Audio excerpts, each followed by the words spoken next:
श्री भागवत भगवान की है आरती, पापियों को पाप से है तारती। हरे कृष्णा। आप सभी भक्तों को श्रीमद् भागवतम के सत्र में हार्दिक अभिनंदन और सुस्वागतम। आज का हमारा विषय है श्रीमद् भागवतम के पंचम स्कंद का 23वां अध्याय, कैंटो 5 चैप्टर 23। विषय है शिशुमार ग्रह मंडल। मीन शिशुमार चक्र क्या है, शिशुमार चक्र, कुंडलिनी चक्र, इसका वर्णन इस अध्याय में किया गया है। सुखदेव गोस्वामी परीक्षित महाराज को यही बात बता रहे कि इस अध्याय में कि किस प्रकार सभी ग्रह ध्रुव तारा अथवा ध्रुवलोक का आश्रय ग्रहण करते हैं। जो ध्रुवलोक है इस भौतिक ब्रह्मांड का वैकुंठ लोक। ध्रुवलोक कोई साधारण इस जगत का मटेरियल वर्ल्ड नहीं माना जाएगा, क्योंकि उसे वैकुंठ ही माना जाएगा इस भौतिक जगत का। ध्रुव महाराज की तपस्या के फलस्वरूप उनके प्रति प्रसन्न होकर भगवान विष्णु ध्रुव महाराज को ये ग्रहलोक दान किए, जो भगवान विष्णु वहाँ पर अवस्थित रहते हैं। तो ध्रुवलोक का आश्रय संपूर्ण ग्रह मंडल, तारा मंडल, नक्षत्र मंडल, जितने सारे अनंत कोटि ब्रह्मांड है, अनंत कोटि ने ये एक ब्रह्मांड, अलग अलग ब्रह्मांड में अलग अलग ध्रुव तारा है। तो इस ग्रह मंडल में जितने सारे ग्रह हैं, जितने सारे प्लैनेट्स हैं, सबका आश्रय ध्रुव लोक के माध्यम से होता है। क्योंकि इसमें इसका भी वर्णन है कि ये सभी ग्रह मंडल पूर्ण पुरुषोत्तम भगवान के बाह्य शरीर के अन्य विस्तार शिशुमार के रूप में है। भगवान श्री कृष्णा मीन्स पूर्ण पुरुषोत्तम भगवान के बाह्य शरीर, एक्सटर्नल बॉडी, बाह्य शरीर के जो अन्य विस्तार है, अनदर एक्सपेंशन, वो अन्य विस्तार शिशुमार के रूप में है। इस शिशुमार के कारण ही समस्त ग्रह मंडल अवस्थित है, सिचुएटेड है। तो इस ब्रह्मांड के भीतर भगवान विष्णु का आवास ध्रुवलोक, भगवान विष्णु का आवास, जो इस जगत में भगवान रहते हैं, कहाँ पर? ध्रुवलोक में। और ध्रुवलोक की दूरी कितना यहाँ से है? मीन्स जो सप्त ऋषि मंडल है, सप्त नक्षत्र से 13 लाख योजन की दूरी पर स्थित है। ये जो हम लोग सप्त ऋषि मंडल देखते हैं, 7 ऋषि, तो ध्रुवलोक ग्रह मंडल में, जो ध्रुवलोक जो ग्रह मंडल, उसमें अग्नि, इंद्र, प्रजापति, कश्यप तथा धर्म नामक नक्षत्र सम्मिलित है। और ये सभी नक्षत्र ध्रुव तारा पर रहने वाले परम भक्त ध्रुव को आदर की दृष्टि से देखते हैं, एक वात्सल्य भाव से ध्रुव महाराज को देखते हैं। ये जितने सारे नक्षत्र है, अग्नि, इंद्र, प्रजापति, कश्यप, धर्म नामक जितने नक्षत्र एक साथ जो सम्मिलित है, वो सभी नक्षत्र ध्रुव महाराज को प्रेम की दृष्टि से, आदर की दृष्टि से, एक वात्सल्य पुत्र जैसा, पुत्र भाव, उनको इस दृष्टि से देखते हैं। और सभी नक्षत्र काल द्वारा प्रेरित होकर ध्रुवलोक के चारों ओर इसी प्रकार चक्कर लगाते हैं। काल, समय, टाइम, समय के द्वारा प्रेरित होकर वो ध्रुवलोक को चक्कर लगाते रहते हैं। जिस प्रकार एक मध्यवर्ती धुरी में जुते हुए बैल, जैसे आप लोग देखे होंगे, जो बैल को खेत में जोता जाता है, तो हल चलते वक्त बैल को कुछ बोलना नहीं पड़ता, खुद अपना रास्ता तय कर लेता है। एक बार एक दाग, पहला बार लाइन खींचा जाता है, उसके बाद फिर वो ऑटोमेटिक वहाँ से घूमता है, फिर चला जाता है, फिर घूमता है, फिर दूसरा लाइन। तो इस प्रकार यहाँ पर सुखदेव गोस्वामी परीक्षित महाराज को उदाहरण देके समझा रहे हैं कि ध्रुव महाराज मीन्स ध्रुव महाराज जिस लोक में रहते हैं, ध्रुवलोक की परिक्रमा कैसे करते हैं ये सभी नक्षत्र? जैसे जिस प्रकार एक मध्यवर्ती धुरी में जोते हुए बैल, ऑक्स।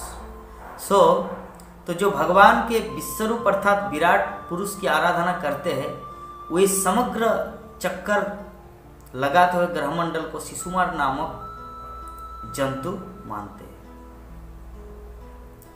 ये शिशुमार जो योग साधना करते हैं, विराट पुरुष की आराधना करते हैं। विराट पुरुष मीन्स भगवान कृष्ण का एक रूप है, 2 हाथ है, 2 चरण है, वक्ष स्थल है, मुख है, नाक है, चेहरा है। लेकिन विराट रूप कैसा है? विराट रूप का वर्णन जो पहले हम कर चुके हैं सेकंड स्कंद में, मीन्स सेकंड कैंटो, द्वितीय स्कंद में, कि जितने सारे पहाड़ पर्वत है विराट रूप के हड्डी है, जितने सारे नदी नाला है वो सब विराट रूप के सिरा है, सिरा जिसमें खून प्रवाहित होते रहते हैं। और भगवान के जितने सारे मीन्स जितने सारे वन मंडल है, वन जंगल, वो भगवान के केस है, बाल। तो विराट रूप की वर्णना बहुत ही सुंदर ढंग से किया गया है।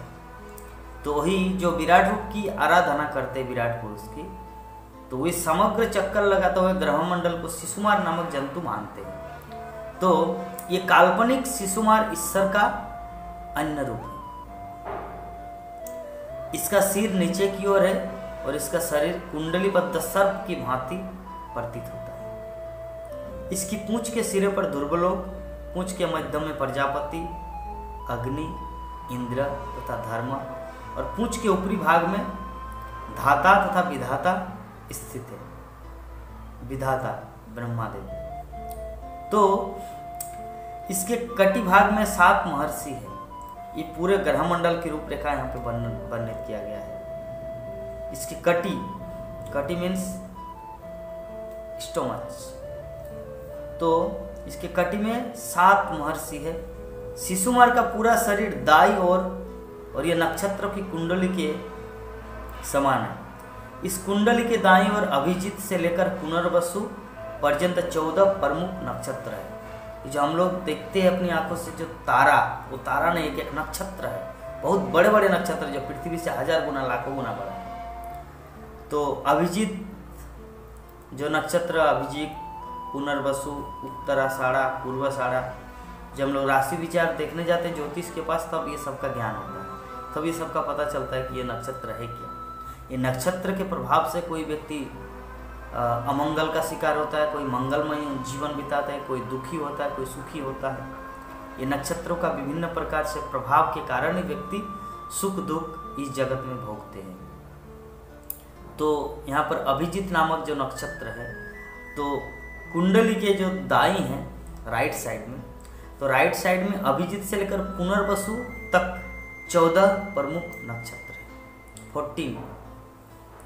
और बाईं और भी पुष्य से उत्तराषाढ़ा पर्यंत 14 नक्षत्र है। लेफ्ट से 14 और राइट से 14, टोटल 28 नक्षत्र है।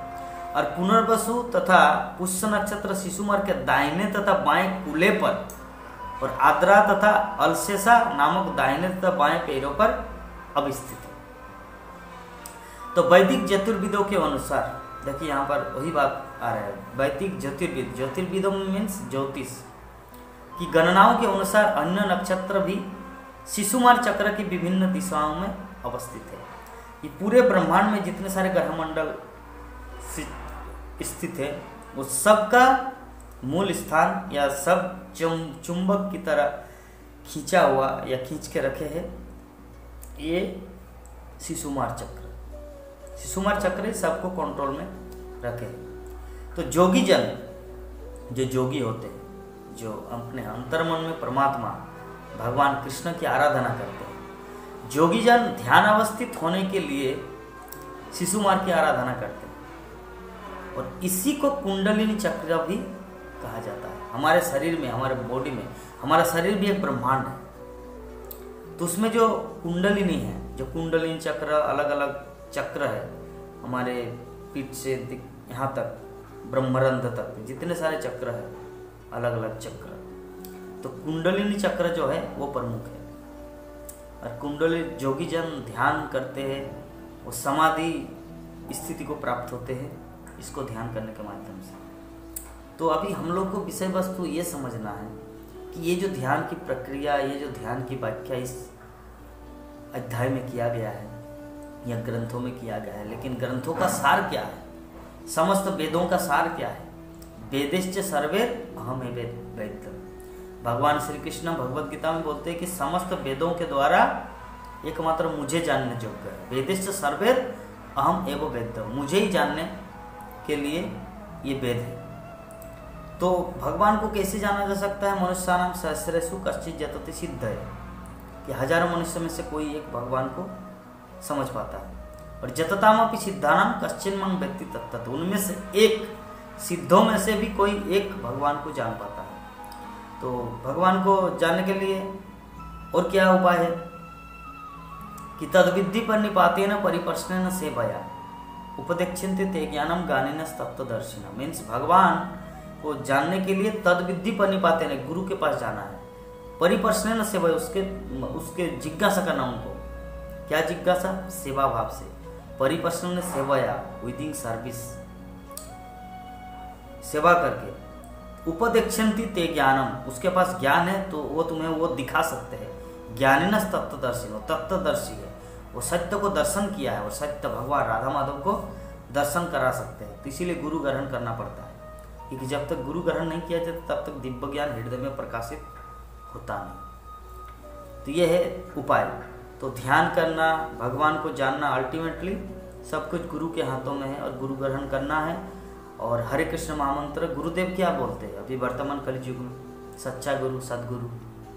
सच्चा गुरु सदगुरु वही है जो चैतन्य महाप्रभु, जो समस्त शास्त्रों का निचोड़ कि हरे नाम हरे नाम केवलम कलो नास्तव्य नास्तव्य नास्तव्य गतिरन्यत्। इस कलयुग में एकमात्र हरि नाम हरे कृष्ण कृष्ण कृष्ण हरे राम राम राम हरे हरे। इस हरे कृष्ण महामंत्र के जप के माध्यम से ही परफेक्शन मीन्स पूर्ण परफेक्शन लाभ किया जा सकता है। तो इसीलिए हम लोग को गुरु की आज्ञा अनुसार शास्त्रों को अध्ययन करना है और शास्त्रों का निचोड़ को समझना अपने जीवन में। तो आप सभी भक्तों को मेरा अनुरोध है कि शास्त्रों के निचोड़ को समझिए। इस कलियुग में एकमात्र हरे कृष्ण महामंत्र जप करने से ही परफेक्शन मिलता है। हिमालय में जाके ध्यान करने की जरूरत नहीं है। घर में बैठे हरे कृष्ण महामंत्र जप करके, 16 माला जप करके, 4 नियम पालन करके अपने जीवन को सार्थक कर सकते हैं। और मैं अनुरोध करूंगा कि सभी व्यक्ति भगवद गीता श्रीमद् भागवतम का नियमित अध्ययन श्रवण करते रहें, क्योंकि इसी के माध्यम से वो भगवान को जान सकता है। और भगवान को जानने के बाद ही कोई मुक्ति को प्राप्त कर सकता है। भगवान को जाने बिना कभी भी किसी भी हालत में मुक्ति को प्राप्त असंभव है। मुक्ति को प्राप्त होना असंभव है भगवान को जाने बिना। इसीलिए भगवान को जानना जरूरी है। और भगवान को जानने के लिए 4 प्रोसेस है: भगवद गीता भागवतम का अध्ययन, 4 नियम का पालन, नो मेडिटेटिंग, मांसाहार नहीं खाना, मांसाहार नहीं करना है, जुआ नहीं खेलना है, नशा नहीं करना, अवैध संग नहीं करना है, तो और 16 माला जप नियमित रूप से करना है, भक्तों का संग करना है। 4 चीज़, तभी हमारे जीवन सार्थक होगा और हम लोग भगवत धाम, भगवान के धाम वापस लौट सकते हैं। तो आप सभी भक्तों को बहुत बहुत धन्यवाद श्रीमद् भागवत के सत्र में श्रवण करने के लिए। आप सबको हरे कृष्ण।